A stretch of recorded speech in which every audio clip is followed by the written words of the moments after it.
මේ මොහොතේ ශ්‍රී ලංකාවේ මුහුදේ අනවසර නැව් කීපයක්ම ඇති බව වාර්තා වෙනවා.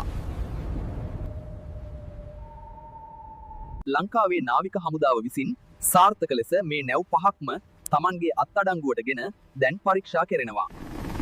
මේ මොහොතේ පළවෙනි නැවේ කපිතාන්ගෙන් මෙහෙම අනවසරයෙන් ලංකාවට ඒමට හේතුව විමසා සිටිනවා.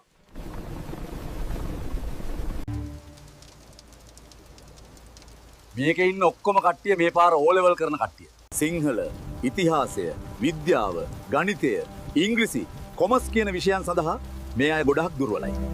O level ගොඩ යන්න තියෙන අවසාන අවස්ථාව තමයි නුගේගොඩ රොටරි ආයතනයේ තියෙන මාස 2 පේපර් ක්ලාස් එකට සහභාගී වෙන එක. ඒකයි අපි මේ විදියට අනවසරයෙන් ආවේ. මේ O level ගොඩ යන්න තියෙන අවසාන අවස්ථාව.